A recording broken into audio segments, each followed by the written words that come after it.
Well, the road to the playoffs for the Grand Rapids Griffins will literally be a long and winding journey consisting of approximately 1,900 miles on the old iron lung and 4,100 miles in the air to Milwaukee, Des Moines, Chicago, Tucson, Austin, and San Antonio. 9 of their final 12 games will be staged in those cities, and for all intents and purposes, their postseason fate will, in fact, come down to their play on the road.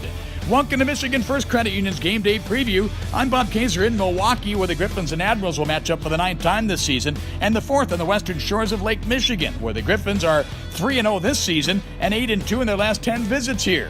Well, sounds like a great place to start, right? Well, throw that all out the window.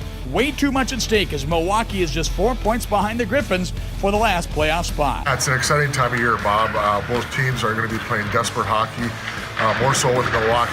They got some new players in the lineup, but they're on the outside looking in, so they know that every win for them is crucial. And obviously for us, we're battling for positioning and still have a long ways to go to make ourselves in a playoff position. Well, it's not just the Admirals the Griffins are in need of keeping in the rearview mirror. The Rockford Ice Hogs with a 5-2 win last night in Iowa have now moved past Grand Rapids in points, but are still behind by a mere 2 1,000 percentage points. In fact, you can see the Central Division standings now features 4 teams separated by 3 points, with Milwaukee real close behind. The Griffins are in this predicament due in part to the struggles at home, where they've lost 4 of their last 5, including a gut-wrenching 2-1 setback to Iowa this past Saturday.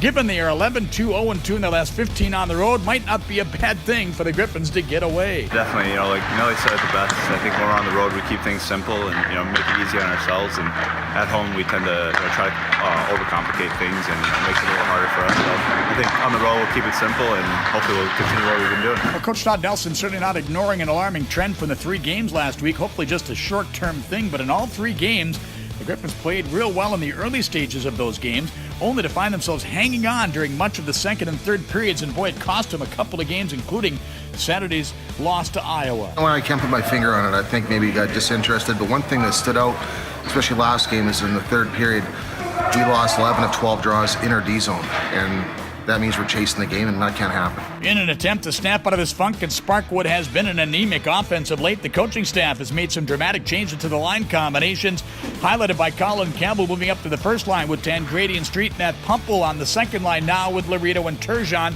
And the defensive pairings will also have a different look tonight. Tom McCullum will get the starting goal for Grand Rapids. Turner Elson remains sidelined with injury, but is likely to be back on Friday when the Griffins travel to Des Moines to meet the Iowa Wild. We hope you'll join us tonight for our broadcast from Milwaukee. It starts at 7:35 for pregame coverage on Wood Radio. Thanks for joining us, everybody, for our game day preview, again brought to you by Michigan First Credit Union.